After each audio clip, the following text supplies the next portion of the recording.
folks. Welcome back to the Field and Garden Podcast. I'm your host, Lisa Mason Ziegler, and thank you so much for joining me here today. So today we're going to take a listen in on a conversation that I had with Steve and Gretel Adams, just trying to catch up on what's going on their farm. It's been a while since we've actually touched base on how's business going and what's going on there. And it was really a great conversation. I loved hearing about their experiences from shipping flowers and what they're doing with dried flowers and just about their whole business. So let's take a listen to my conversation with Steve and Gretel Adams of Sunny Meadows Flower Farm located in Columbus, Ohio. I am just really pleased today to have some friends here with me, and I'm glad you decided to join us today. And my name is Lisa Mason Ziegler, if we have not met. And I invite you to check us out with all of our resources, from tons of free videos and a learning center to online courses to we selling the same things that we use on our farm. And you'll find them all at thegardenersworkshop.com. So today I have Gretel and Steve of Sunny Meadows Flower Farm. Hi, Gretel. Hi, thanks for having us. It's my pleasure completely. And so Gretel and Steve and I have been friends for several years, many years. And they, of course, produce a course with us. But I thought it's been a little while since we've checked in with them about kind of what's happening over on Sunny Meadows Flower Farm. And, you know, the floral industry has exploded during the pandemic in good and bad ways. And I just thought we kind of touch base with them and find out what is happening. So Gretel, tell us a little bit about, first off, for people that don't know you, where you are and what you guys are up to. Yeah, so we are Sunny Meadows Flower Farm. We're in Columbus, Ohio. So here we're zone 6A. We have flowers typically with our heated greenhouse space March through November. And then we'll do Christmas wreaths and have like holiday stuff and dried flower wreaths through the holidays. We take a little bit of a break January, February from having blooms to sell, but we're still planting and planning and doing all those things in the winter. Yeah. And then ranunculus starts blooming again in March. So that's kind of what kicks off the flower season. And then it ends with, mums and flowering cabbage in the fall. Lots of lizzies in the greenhouses. And so we've got, our home farm is 10 acres. We've got 18 greenhouses, half of them are heated, and so that helps extend the season. And then we've got a rented plot that's about 10 minutes away, that's 20 acres, and that's our summer annual production. And so our focus is selling to florists. We do have a retail farm stand, and we make grocer bouquets. With the retail stuff, we do like home deliveries and shipping. And then with florists, we have our local florist route. We go up to Cleveland, down to Cincinnati, and then we also ship nationwide. So this year there was a big change for us because we quit the farmers market and we quit selling to wholesalers. And so with that has increased the florist sales, which has, we've decided next year we're going to fulfill our wedding commitments and then be done with weddings as well. So it kind of feels good to be focusing the business more. I think in the beginning we did everything. I mean, in the very beginning, we had pigs and ducks and chickens, and we grew vegetables, and we had a CSA, and I made soap, and we canned stuff, we did everything. And then as the flowers have become our niche, each year something changes, and it felt good this year to make those changes and then see that florist sales, because we were putting our focus towards that, were increasing in response to us, not selling to the wholesalers and selling more direct. So it's been an interesting year, but it feels good to say no to some things. Mm-hmm. And I think that as the flower farming world grows and there's more people in it, there's yeah, it's time to like share some of that stuff. That's when we left the farmers market. We were like, you know, it really helped us build a name in the community. And I hope that us leaving like creates space for another farmer to be able to like do the same.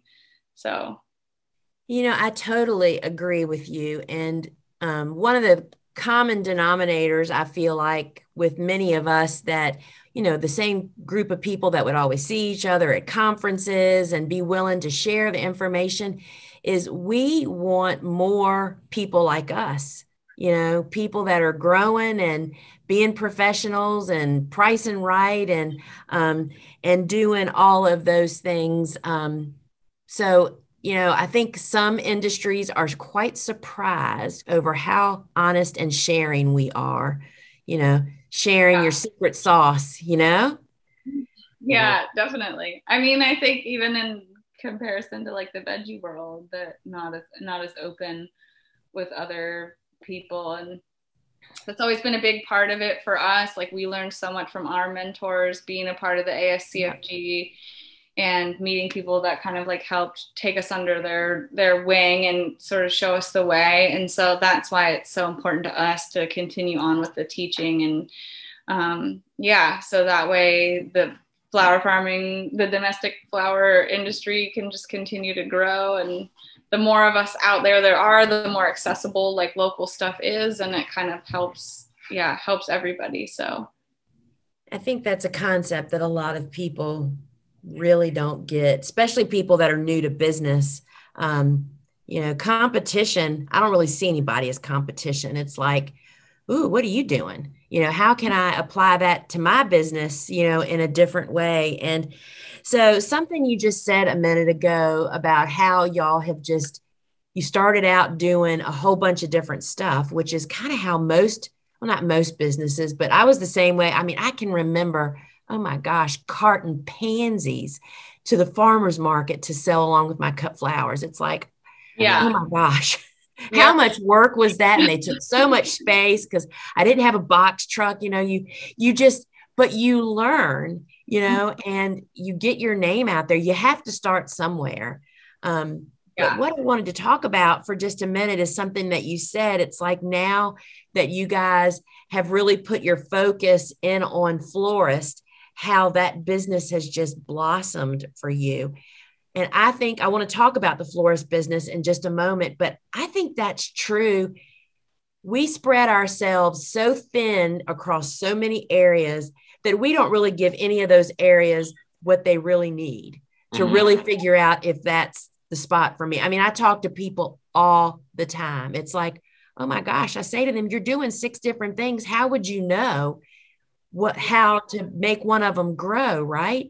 But I think that's a necessary step. Don't you feel like that's what got y'all where you're going, is by doing everything and saw what stuck to the wall?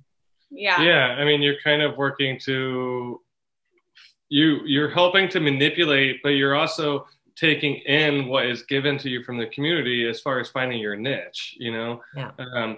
We manipulated finding our niche by growing flowers initially, where we weren't necessarily finding that niche with the vegetables, with tomatoes, with, all our greenhouses when we started used to be spinach and lettuces and Asian greens through the winter. And that was a close second to finding our niche. Our spinach and our winter carrots were pretty popular. But once we cut the veggies, we were able to put all of our focus on flowers. Now that might be 5 or 6 different enterprises amongst the flowers, but we also eliminated 3 or 4 enterprises with the veggies. And so we were able to focus on those 4 or 5 things that included flowers, potted lilies, herb plants. We used to sell veggie plants.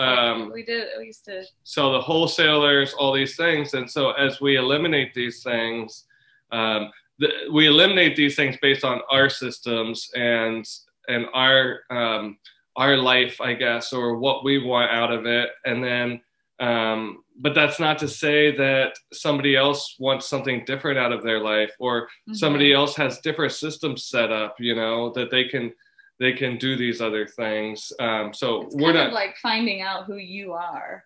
You know, it's like, no, I can't tell you what the answer is. Only you know, like, how busy you want to be, how many employees you want to have, like, you know, what you want your season to be. Yeah, like, we don't have kids, so we don't have like Saturday soccer games and weeknight practices, you know, like some of that stuff that would be different for a family that has 4 kids that they've got to run around as far as the amount of time. And so like there is no right answer. And the saying that no 2 farms are alike is so true. There are no 2 farms that are exactly alike. And so just because us cutting weddings out for us doesn't mean that, you know, somebody like Jenny is going to keep focusing more on weddings and hosting events or hosting workshops and stuff. But and that's great. That's what she needs to do for her, and that's what she wants to do, and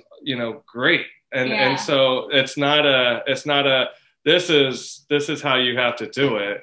This is what's worked for us. This is how we do it. And kind of like how we've come to some of those decisions too. I feel like we try to talk about that. Like, I know when we did the like round table, Ellen was talking about it being like record number of weddings next year. And they were like, are you sure you want out? I'm like, yes, I do. But, you know, for someone that's new and starting, like, this may be the opportunity, because there are folks like us who've been doing weddings for 14 years or so, you know, that are we're ready to focus the business on other things. And you know, when I started out as a wedding designer, it was kind of the same thing. Like, I would take weddings, I would do anything.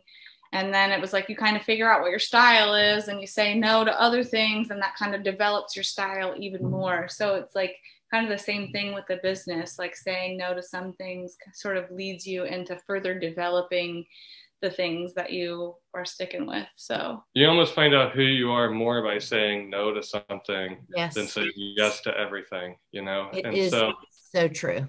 and maybe when you start, you don't have the flexibility or the ability to say no. Maybe you need to try everything at the beginning, just to figure out who you are. I would argue, though, that somebody who knows what they want to do going into it and focusing on 1 or 2 things, they're probably going to be successful a year or 2 sooner, because they didn't have to work through all that, figuring out whether or not this is something they want to do. Does that make sense? You know, I think that oftentimes people, it's like, I know that you're not saying that weddings weren't successful for us. No, we're not saying that we don't like weddings.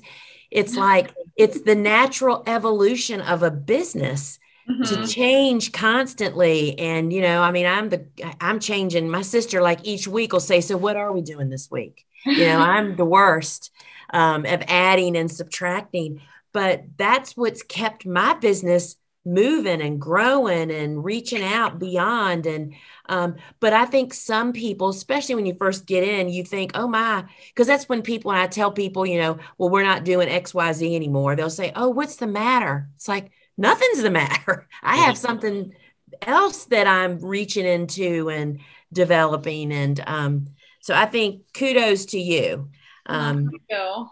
You know, so I think it's just a natural evolution. So tell us just a little bit about, you know, I wanted to ask you, so how do you feel like, what did structure growing do for your business? How would your business have gone differently if you had not embarked on house growing in addition to fields? Yeah, I mean, we would be stuck harvesting stuff from end of May through first week of October. And so we would be farming part-time. I mean, I think that we would be stuck making all of our money 3 or 4 months of the year. July, August, September. Yeah, those are going to be the 3 biggest months. And anything after that would be kind of minuscule. So I think that we would be working harder, the 2 of us. A smaller staff would attribute to us having to work more in the fields. I think that the business, then the backside of the business wouldn't really have developed, the customer service, the sales with florists and stuff, I think we would just be limited to. With the structured growing, we've got better like employee retention because we got more winter hours available, and so that's a huge thing. Before the structures, it was all seasonal, so maybe you're trying to find somebody to work for 3 months or so, like in the summer, and it went from it being part-time, like our friends helping, cash under the table sort of thing, to like when we put the structures in, that's when it like, we could have employees, then someone who worked through the winter, because we've got that season extension helps with the cash flow for sure.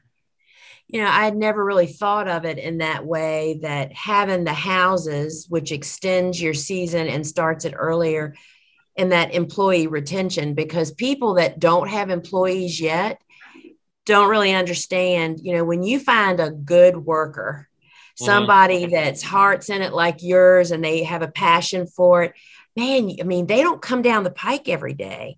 And I've heard you guys speak several times about taking care of your employees.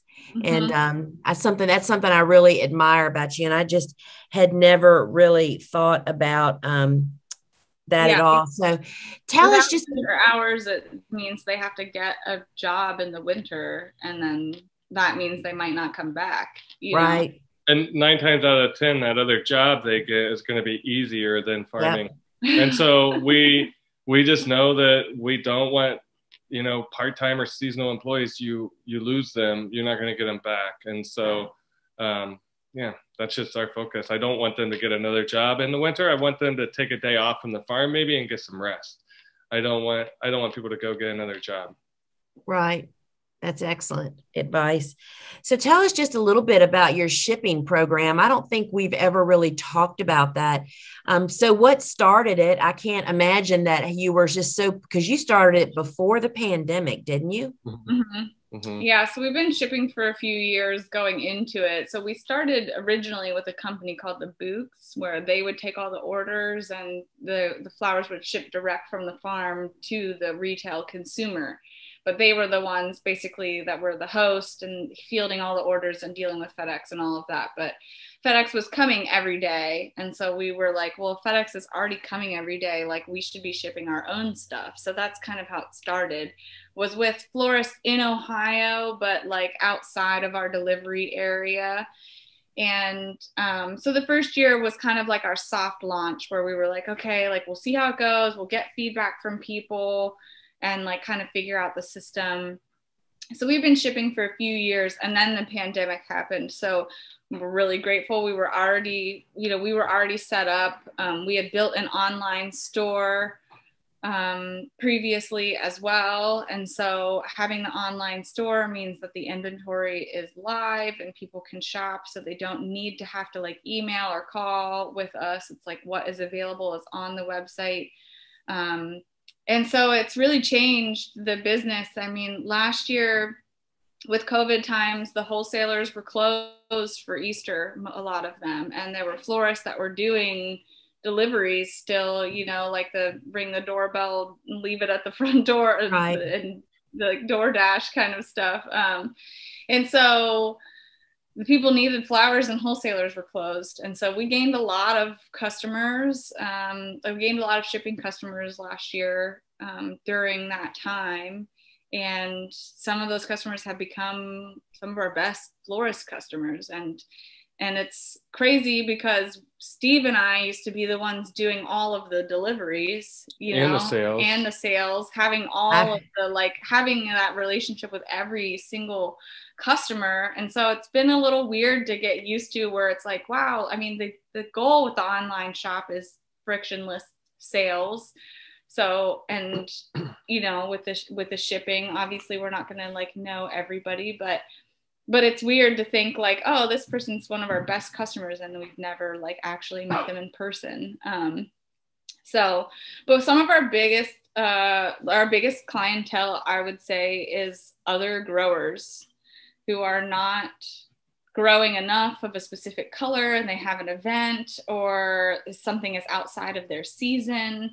So that was something, they have a crop failure. or they have a crop failure, something that they've already promised to someone else. And so that was something that we didn't really expect, like going into this. You know, we sell dahlia tubers, so like we know that there are other growers and classes and do consultations and stuff. So we knew that there were other growers in like our customer base, but yeah, that part of it has really grown. Maybe they don't have the season extension. Mm-hmm. Yeah, or they just don't have the quantity. Yeah, like so some of our best florist customers are grower friends of ours that we ship flowers to for their events. And so that's pretty cool too, to be able to like see our flowers in pistil and stamens arrangements in Louisiana. And you know, I think that's kind of like what helped me make the decision to quit weddings is like there's all these florists out there now that are using our flowers and like making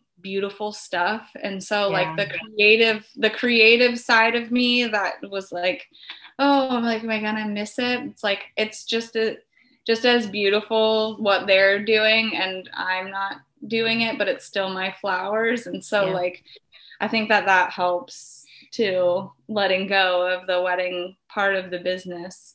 But I mean, I would say that it's been somewhat intentional for us not to completely discuss the shipping because it's definitely not for the faint of heart. I agree. FedEx can be a nightmare, especially, I mean, we're shipping next day express and a perishable product. And so FedEx can be a nightmare. And then also just being on top of availability and knowing how many bunches to actually put into the store that you think you're going to be able to sell in 3 weeks is also quite a challenge.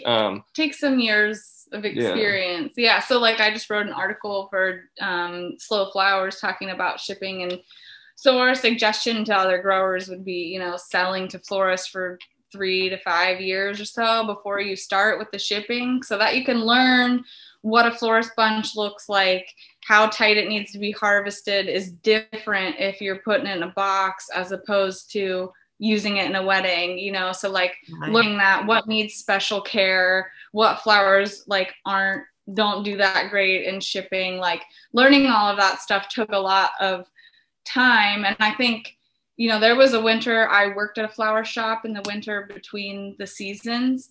And that was something that really helped me to know like, oh, this is what this looks like when it comes in, or like this has, you know, this gets some kind of special wrap on the bottom because it doesn't like shipping. And just like trying to figure some of that out was a lot. And I think that it's possible. You know, there's some growers that sell like full case sizes of stuff. What we're doing is like mixed boxes, so each one is its own little Tetris game. So trying to figure out if there are case sizes and someone gets a discount if they order a whole case of something or whatever, just to expedite the packing process. And we now also own 3 like shipping containers that are full of different sizes of boxes. So, you know, like kind of thinking about like I hear you. all the supplies that you need. And, you know, we rearranged at the barn to have a full like shipping station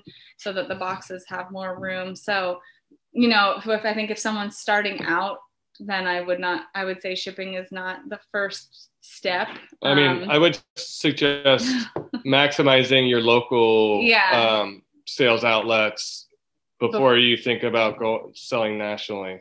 And that's where we were at. We kind of felt like we were selling to all the florists in Columbus that were going to buy from us. We were going to Cleveland. We were going to Cincinnati, you know, and like we had kind of already filled all of the needs, and now the demand has grown, you know, but for us, we had way more Lizzies than what our local people could buy. And so that's why shipping became like became the outlet for that. But so we've actually hired a full-time office person this year, and we'll hire another full-time office person for next year just to handle the like shipping and orders and stuff. Yeah. So, you know, and you said something that really is it not true that every time you go to a new endeavor, there's so much you don't know? We just bought another warehouse. I understand about the box thing. You know what I mean? It's like you just have to have space. But, something that I think it's so interesting this last year, and I don't often get time to scroll social media, but, that time standing in the grocery line, I'm scrolling. And last year, it's July and August. Nobody can sell their flowers unless they have an established market. You know what I mean? All these new people that were just thinking they were going to go to the farmer's market and sell. There's discussions going on about, what do y'all know about shipping flowers? And it's like I almost laugh out loud in the supermarket line thinking, oh my gosh, you have no idea. Because you want to know the other part of it that I'll judge by the look, because I can see Steve and Gretel, even though you all can't. What people don't think about when they start shipping flowers is the customer service, the phone calls of when your shipper screws up. And it is not pretty. And you have to have the professional means about you to handle that and save the scene, right? Yeah. I mean, we reship. So weekly. That's something that's like, because it's flowers and they're for a wedding and you need them that day, if it gets stuck that day, we reship it to you that day, so you get it the next day. So there is definitely money lost, and you have to have the product in order to replace those things. And FedEx does honor some claims, but in our region, everything goes to Memphis and Indianapolis, and a lot of things have been getting stuck. I know like Freeport ships, and they said that their region, they don't have as many issues, and they always get their claims claim requests fulfilled, and that's just not the same for us. So and I totally understand that. It even happens. We don't obviously ship perishable things, but we have an online garden shop, and we're shipping every single day, and we use the post office 95% of the time. And it all depends on who answers the phone and where they send you as to whether you get anything back on a claim or even help to find where the package is. So I definitely understand that. It's whoever that regional manager is down there where Steve and Mandy are, they need to be training the other people. Right. Because it's just a level of customer service up the chain. So I think that's something that people think, oh, shipping flowers, I don't even have to go to the farmer's market. Well, let me tell you, baby. No, go to the market. I'm glad that you say that, because that's kind of, we always just kind of look at each other and laugh when not young, but just new growers kind of talk about shipping, because no clue. There's just so much to learn, and there's a reason why not a lot of people do it. Yeah. And I don't know if you noticed it, but Daniel at Pedal Picker ships, and Daniel's a really good friend. All of his orders, I'm trying to remember, was it Easter or Mother's Day? All of his orders for like 2 days got stuck at FedEx somewhere, and none of them got out. He had to replace all. He said I think it was Easter, because they had to work all day Saturday and Sunday to reship everything again. And it's like, he has never looked the same since that event. I mean, not only does it cost you a fortune. I mean, FedEx will give me gray hairs for sure. Well, you're talking to the gray hair queen here. I know. But you don't. FedEx might reimburse you for that package. But they're not going to reimburse you for the labor. You know what I mean? They're not reimbursing you for the second package you have to send. So that whole second package is free. And then I think around Easter and stuff, they weren't honoring any mess ups. So they didn't pay. I mean, 2020, there was no money back guarantee. So everything we shipped was at our own risk. And right now for holiday season, it's the same thing. So as of the beginning of November through January, there's no money back guarantee. So that means if something gets stuck, that we have to reship it for the customer, and we're probably not going to get our money back from FedEx. So that's just a part of the cost of. But I think but I can't imagine facing those kinds of situations without right much wisdom under my belt or right much gut. Yeah. I mean, I'm at the point now where I just, sorry, probably like 90% of our packages make it. I don't want anybody listening to this to be like, oh, I'm not going to order from them. Right.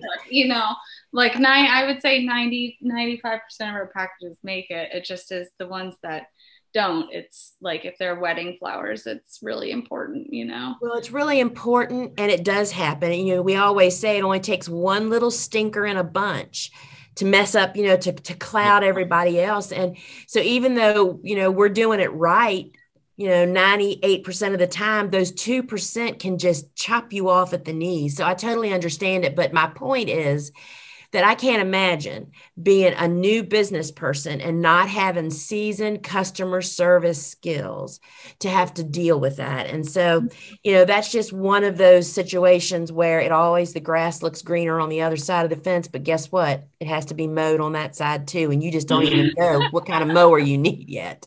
Yeah. You know? I mean, holy cow. So enough about that. I want to ask you about one more thing and then we'll wrap it up here. So we're in November when we're talking. And I know that dried flowers, I've seen the gorgeous wreaths that you guys make. So just tell us a little bit about, I mean, we've talked to Ellen about how they just dry the stuff that they don't use fresh in their studio. I want to know, is that kind of the same with you guys, or are you now actually growing to dry to make all these gorgeous wreaths? Yeah, so we're specifically growing to dry, or like increasing bed sizes to know that we're going to have extra. Everything we dry, we use fresh, right?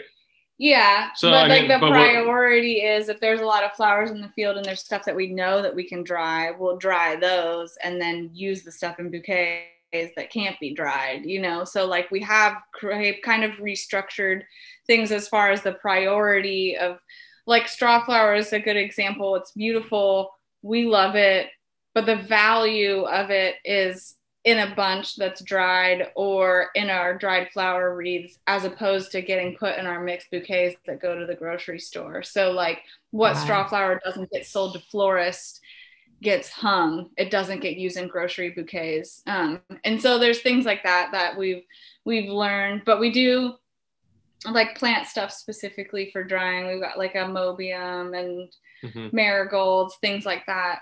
So drying, as far as like for growers, you know, it can absorb like the excess. So like, you know, if we don't sell whatever that went to market that's hangable, then we'll hang it to dry, bunches of gomphrena, celosia, or whatever.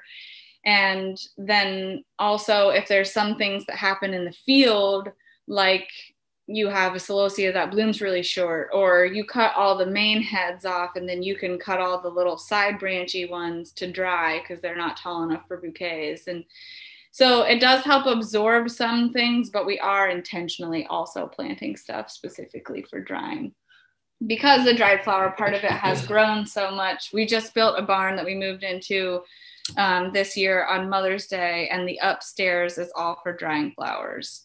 So we've got a multi-tier like system up there. So before we had our garage that we'd hang stuff in, or we had to go in the other barn, we had to take a ladder and then walk a plank through the rafters because the upstairs, it wasn't like finished. We were just literally up in the rafters of the barn. And so this barn now has a full second floor that is like developed just for dried stuff. So yeah, at first we were like, is it worth like all the extra labor and the storage space and all of that? But now it's become like a big part of the business. And that's something else like that we, you know, added to the florist list, and the florists have been buying more of as the like demand for dried stuff and wedding designs has grown also. But with that, you know, it's also a short season too. I mean, we're mainly selling this stuff. We'll start making dried flower wreaths on Friday, tomorrow.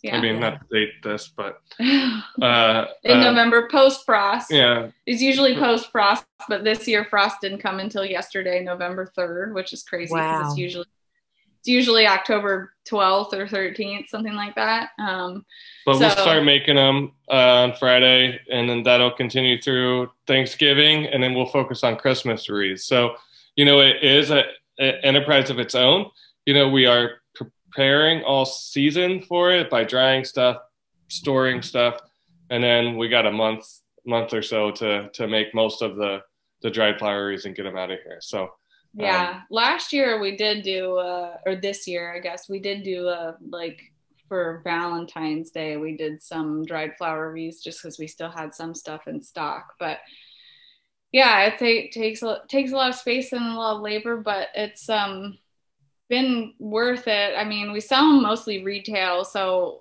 with the florists don't get very much of a discount if they're buying them because it's so much labor and the dried flowers. And I think that that's kind of a misconception that people have where they're like, oh, you're just hanging all your extra stuff, so it should be super cheap. And it's like, no, there's like even more time put into it because we're hanging it to dry and then storing it and then making it into like, dried flower bouquets or dried flower wreaths or whatever. Like, it's not just like trash that's extra. It's like, this is an intentional thing that takes a lot of extra labor. So like for us, we're not doing farmers markets. And so Fridays kind of became the day of like, okay, let's spend some time and spend a few hours and have the team go out and like harvest stuff specifically for drying.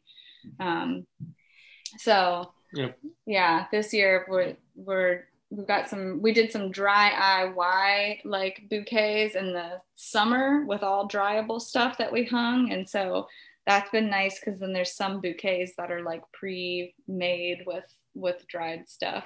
That's a great idea. So I'll ask, since Steve mentioned it, so I know people are going to ask us, so what are you using to make Christmas wreaths? This year was really hard.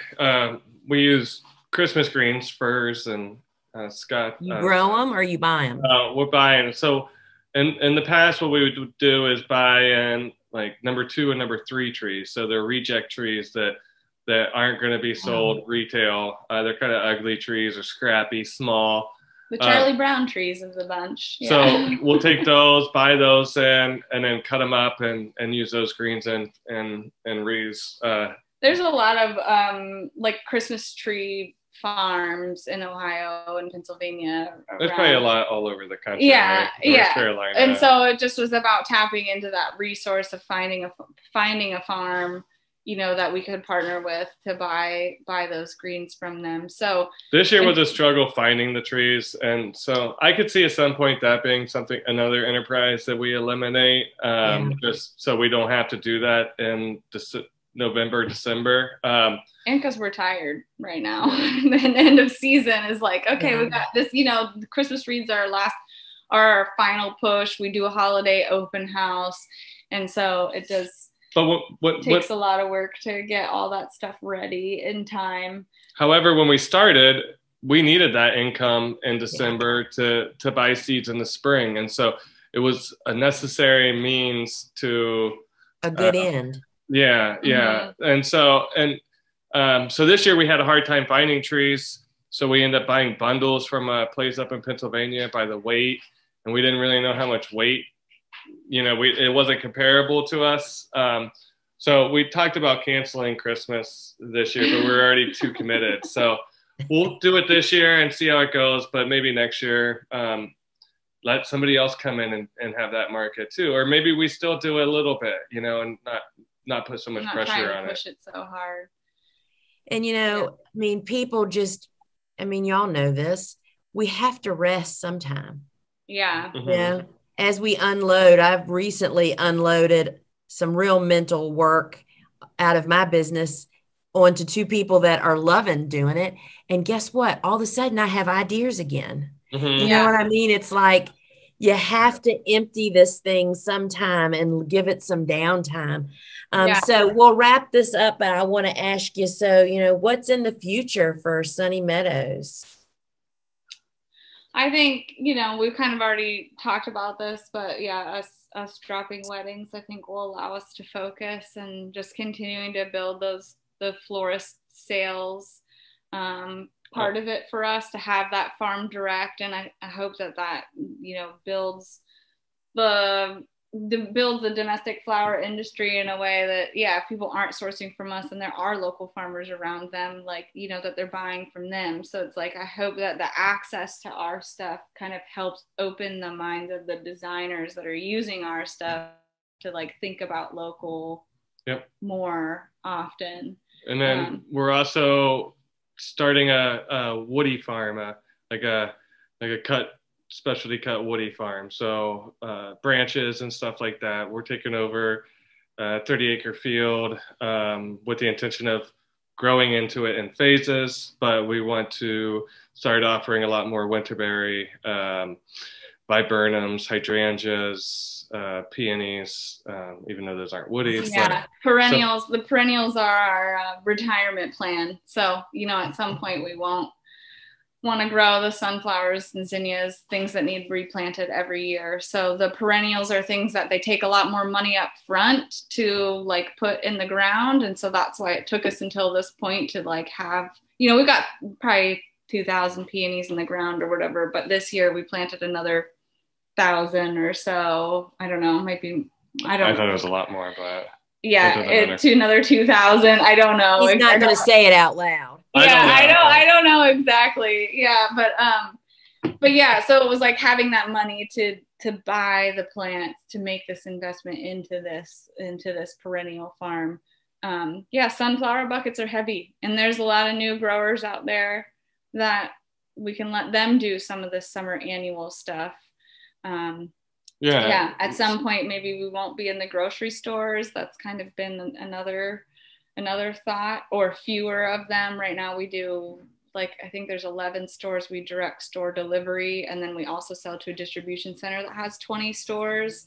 So that's like it's a lot of grocery bouquets that we're making, and that's a lot of labor, and that's also it's a lot of flowers. Yeah, it's a lot of summer annual stuff, So as our dahlia production increases, like because we sell tubers, have really increased the dahlia production. And so with that comes having to cut some of the other summer annuals to make space for that. So at some point, maybe the plan is the greenhouses and perennials, being the retirement plan. So we're in our 30s, so we still have time. We're just trying to like get all this set up and prepped, so that way we've seen a lot of farmers have to sell everything in order to retire. And that's not what we want to do. We want this business to exist after us. So whatever that means, we're just trying to build for that. And going back to the woodies, there might be, we talked a little bit about some sort of nursery, where we could sell bare root plants to other growers and stuff too. So kind of just tapping into that same idea as we did with the dahlias, doing it with woodies and stuff like that too. So it's pretty exciting. I like change. I like things to be a little bit different. That I'm still going to focus on the things that are really fun for us to do, but I'm, see what else is out there. So I guess I'm still trying to find our other niches. I forecast those dried flowers and Christmas wreaths aren't long for this world. Yeah. Y'all are filling it up. So tell people how they can connect with you, and because you all sell dahlia tubers, corms, tell us all, and dried wreaths and the whole 9 yards. So how can people buy your stuff and your flowers? Yeah, so if you're a retail customer, or anybody can check out our website, sunnymeadowsflowerfarm.com. There's more information about what to do if you're a florist, and then that will also take you to our shop, and the shop has everything. We're actually launching today all of our like holiday stuff, and dried flower things are happening today, so all of that will be live on the website and available for purchase. And then dahlia tubers launch November 19th, so we do regular shipping and early shipping, and so the early shipping will probably sell out in the first day, and that's mainly for like growers who are in warmer climates or growers who want to do propagation. So most everything's on our website. Instagram, Sunny Meadows Flower Farm, we're really active, and we've been doing a lot more like videos that are like reels talking about informational stuff, because I think that it's not all just pretty armloads of flowers. There's a lot of work that goes into it. And so what we're trying to do by showing the dirt and showing the process is, helping people to understand like how much, blood, sweat, and tears goes into like what we're producing here. Well, thank you guys so much. And the taking the time and during your really busy, people say, is it your busy season? Well, I don't really think I have a non-busy season anymore, but, and I know you guys are just creamed all the time. So thank you so much for taking time to share with everybody. Yeah. Thanks for having us. Thank you. And you're welcome, Steve. All right, y'all, get back to work. And until we meet again, ciao. Okay. Bye. Wasn't that a great conversation? We could have just talked on and on and on. But I just really wanted to kind of give an update. And, Steve and Gretel are instructors in one of our online courses. And, I was just so drawn to them back when we first met over their innovation, how smart and business savvy and focused they were. And they're still focused. I just love hearing them talking about adding new parts to their business and dropping parts of it as they're finding that that's not the way that they want to go anymore. I mean, those are just real traits of super business people. And I was really glad to bring that to you. You can learn more about Steve and Gretel and their course on my website, thegardenersworkshop.com. I'll put all the links to them and to their course but in the show notes below this. So friends, if you're looking to expand into growing into houses, heated or unheated or both, or if you're already growing, I can tell you hands down that taking their course, learning from these two, will change your business. So friends, till we meet again, ciao.